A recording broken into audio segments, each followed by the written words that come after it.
No, it's not true at all. Nobody wakes up in the morning thinking that I want to know all about whatever you're selling.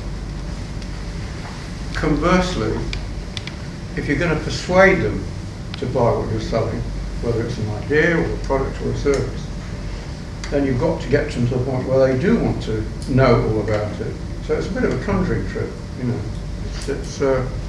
You don't wake up every morning and think, I know what I'd like to do today.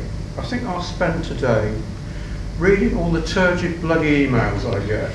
And after I've done that, I'll sit down and go through all the crap direct mail I've received in the last week. And then if I'm still alive, I'll start reading the out in the newspapers. And then when I've finished doing that, because I'm a sad bastard, I'll start watching the TV commercial.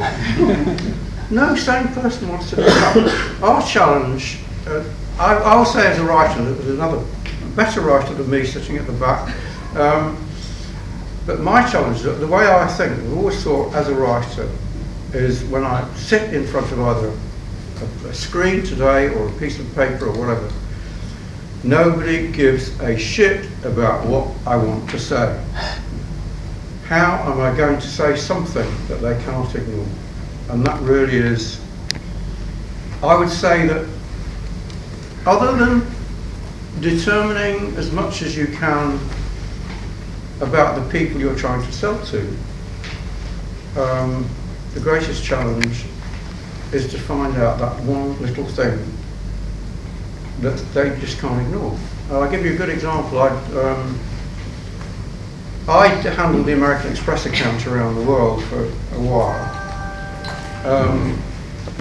And there was a guy who wrote one letter, and I think he wasn't in New York, he was in Atlanta, and he wrote a letter which began with the words, quite frankly, the American Express card is not for everyone.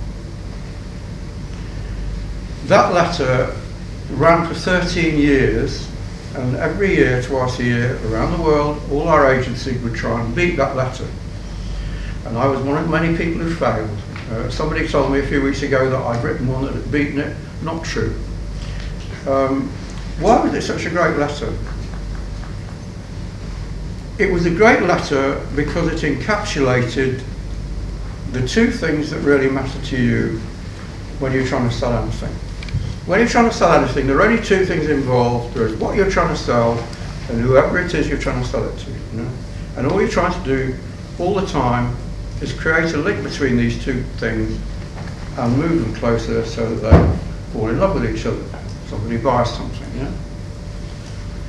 So when you say something like, quite frankly, the American Express card is not for everyone, not everyone who applies is accepted, you are doing at least two interesting things, which are very difficult.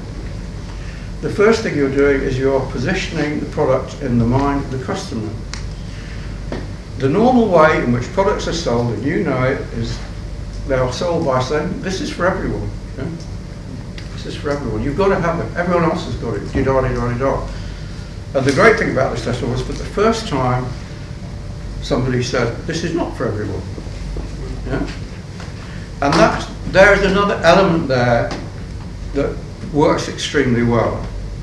You know, there are certain elements in the process of persuasion that always work well, and one of them is relevant surprise.